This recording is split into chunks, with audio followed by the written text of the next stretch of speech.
காலகட்ட தொடரிலே தமிழ்நாட்டு எம்பிக்கள், திராவிட முன்னேற்ற கழகத்தை சார்ந்த எம்பிக்கள் எஸ்ஐஆர் பற்றிய பிரச்சனையை எழுப்ப வேண்டும் என்று அறிவுறுத்தியிருக்கிறார்கள். அது மட்டும் இல்லாமல் 100 நாள் வேலை திட்டத்திலே தமிழ்நாட்டுக்கு வர வேண்டிய நிதி வரவில்லை.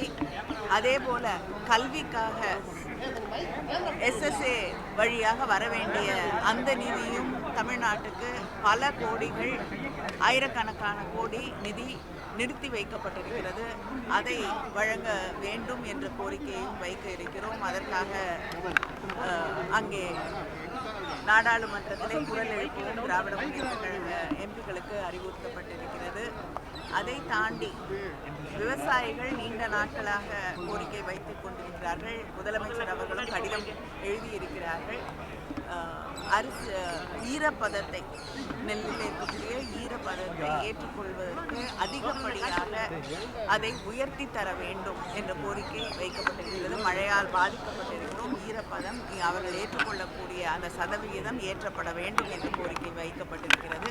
அதற்காக ஒரு குழு வந்து அங்கே பல ஆய்வுகளை செய்துவிட்டு சென்றிருக்கிறார்கள். ஆனால் எந்த பதிலும் இல்லை. சமீபத்திலே நடந்த நிலைக்குழு கூட்டத்திலும் நான் இதை வலியுறுத்தி இருக்கிறேன்.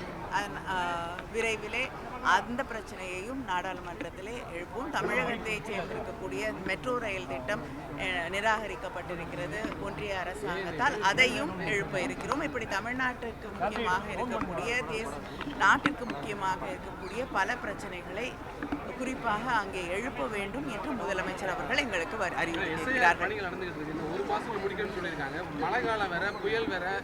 இல்லைங்க, SIR அப்படிங்கிறது வந்து அடிப்படையிலே அடித்தட்டிலே இருக்கக்கூடிய மக்கள், BLOக்கள் மீது அக்கறையே இல்லாமல், அவர்கள் மனிதாபிமானமே இல்லாமல் நடத்தக்கூடிய ஒரு திட்டமாகத்தான் இருக்கிறது. ஏனென்றால் பல மாநிலங்களில் BLOக்கள் எத்தனை அளவுக்கு மன அழுத்தத்திற்கு ஆளாக்கப்பட்டிருக்கிறார்கள், உடல் பாதிக்கப்பட்டிருக்கிறார்கள் என்று பார்த்து கொண்டிருக்கிறோம்.